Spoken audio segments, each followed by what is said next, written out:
Assalamualaikum warahmatullahi wabarakatuh. Halo teman-teman, kenalin nama aku Bilqis Nasyanurohmah.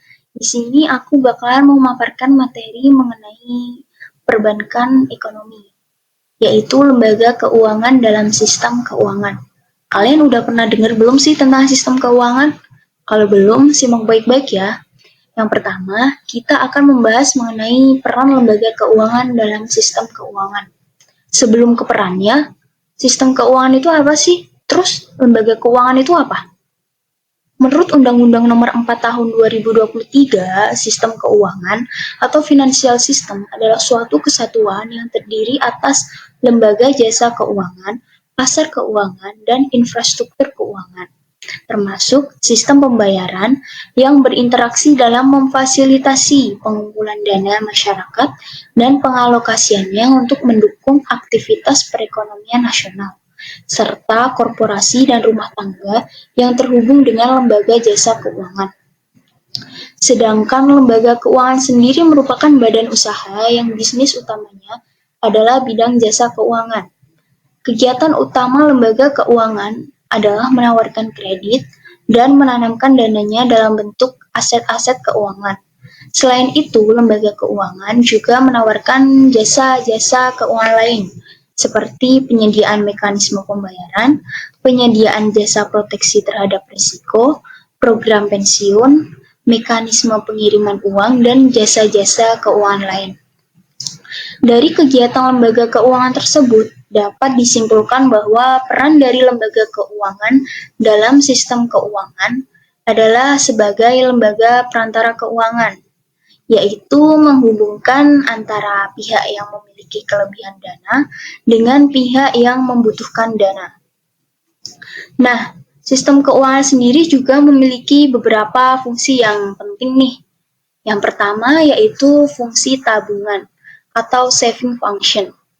Sistem keuangan dapat menyediakan bentuk-bentuk aset keuangan dengan mekanisme tabungan. Selanjutnya, tabungan dalam bentuk aset keuangan tersebut dapat digunakan untuk membiayai investasi yang kemudian akan meningkatkan produksi dan meningkatkan kesejahteraan masyarakat. Yang kedua yaitu fungsi kekayaan atau wealth function. Selain memberikan fungsi tabungan, aset keuangan yang diperdagangkan di pasar keuangan juga memiliki fungsi kekayaan. Masyarakat dapat memilih bentuk-bentuk aset keuangan untuk menyimpan kekayaannya. Dengan sistem keuangan yang baik, masyarakat dapat mempertahankan nilai kekayaannya sampai dana tersebut dibutuhkan untuk dibelanjakan. Kemudian yang ketiga yaitu fungsi likuiditas atau liquidity function. Berkaitan dengan fungsi kekayaan di atas, kekayaan yang disimpan dalam bentuk aset keuangan akan relatif mudah untuk dikonversikan ke dalam bentuk tunai atau kas.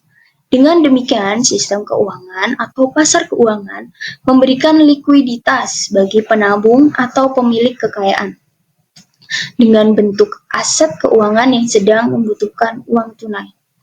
Yang keempat yaitu fungsi kredit atau credit function. Sistem keuangan juga menyediakan kredit yang digunakan untuk membiayai konsumen dan investasi. Konsumen yang membutuhkan kredit untuk memerlukan membeli barang seperti rumah, mobil, dan sebagainya bisa mendapatkannya di pasar uang seperti bank atau yang lain. Kemudian, yang kelima yaitu fungsi pembayaran atau payment function. Proses pembayaran dari transaksi barang dan jasa juga disediakan oleh sistem keuangan. Fungsi pembayaran ini antara lain adalah cek, kartu kredit, giro, dan kartu debit, dan sebagainya. Saat ini juga tengah populer sistem pembayaran elektronik atau e-banking untuk melakukan transaksi. Kemudian, yang keenam yaitu fungsi risiko atau risk function. Sistem keuangan juga mampu memberikan fungsi proteksi, baik berupa proteksi risiko jiwa, risiko kesehatan, risiko penghasilan atau kerugian, dan risiko-risiko lain yang timbul dari aktivitas manusia. Dengan ini, sistem keuangan menawarkan secara luas proteksi dari berbagai resiko tersebut, baik dalam bentuk produk asuransi maupun produk penjaminan. Yang terakhir yaitu fungsi kebijakan atau policy function. Sistem keuangan menjadi alat utama bagi para pemerintah untuk melakukan perbaikan kebijakan demi menstabilkan perekonomian negara, sehingga akan mengurangi kemungkinan terjadinya inflasi. Nah, yang selanjutnya kita akan membahas mengenai jenis-jenis pasar keuangan. Tapi sebelum ke jenisnya, pasar keuangan itu apa sih? Pasar keuangan disebut juga dengan financial market, yaitu pasar atau sarana yang menghubungkan antara pemilik modal dengan orang-orang maupun organisasi yang memiliki surplus dana dengan mereka yang ingin meminjam dana.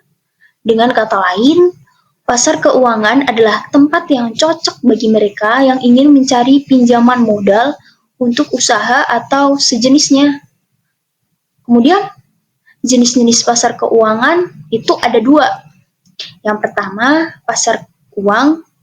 Yang kedua, pasar modal. Terus bedanya apa antara pasar uang dan pasar modal?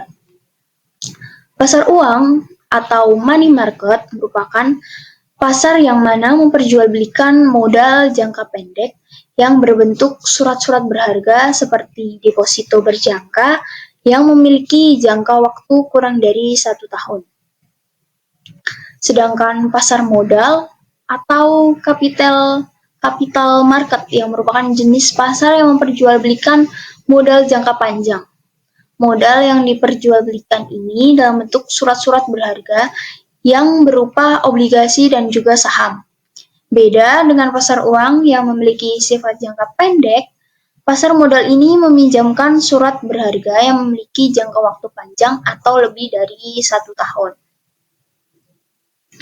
Nah, yang ketiga kita akan membahas mengenai aset finansial dan aset non-finansial. Yang pertama yaitu aset finansial. Aset finansial itu apa sih? Aset finansial adalah aset yang tidak berwujud dan nilainya berasal dari klaim kontraktual. Aset finansial memberikan hak kepada pemegangnya untuk menerima aliran kas di masa depan, seperti bunga, dividen, atau pengembalian pokok. Aset finansial juga dapat diperdagangkan di pasar keuangan. Aset finansial diklasifikasikan menjadi beberapa jenis, kira-kira ada 3, antara lain yang pertama yaitu aset lancar, yaitu aset yang mudah diubah menjadi uang tunai dalam waktu singkat, seperti uang tunai, saldo rekening, bank, dan surat berharga jangka pendek. Yang kedua yaitu investasi jangka panjang. Aset finansial yang dipegang dalam jangka waktu lama seperti saham dan obligasi. Yang ketiga yaitu ekuitas, kepemilikan dalam suatu perusahaan seperti saham. Nah, yang selanjutnya yaitu aset non-finansial. Aset non-finansial adalah aset yang nilainya berasal dari karakteristik fisik bukan dari klaim kontraktual atau hak kepemilikan seperti aset keuangan. Jadi beda banget sama aset finansial. Aset non-finansial memiliki nilai yang melekat pada fisik aset itu sendiri, bukan dari hak atau klaim terhadap aset lain. Aset non-finansial tidak diperdagangkan di pasar saham, obligasi, atau pasar keuangan lainnya. Aset non-finansial penting bagi perusahaan karena dapat digunakan sebagai agunan untuk mendapatkan pinjaman dan memiliki nilai yang dapat meningkatkan kemampuan perusahaan dalam jangka panjang. Aset non-finansial ini diklasifikasikan menjadi 2 jenis, antara lain aset berwujud dan aset tidak berwujud. Aset berwujud adalah aset yang memiliki wujud fisik seperti tanah, bangunan, peralatan, kendaraan, mesin, dan lain-lain. Sedangkan aset tidak berwujud adalah kekayaan intelektual seperti hak paten, merek dagang, dan hak cipta. Nah, dapat disimpulkan bahwa lembaga keuangan memainkan peran penting dalam sistem keuangan dengan menyalurkan dana, menyediakan likuiditas, dan membantu manajemen risiko. Mereka memperlancar aliran dana antara pihak yang surplus dan defisit secara efisien.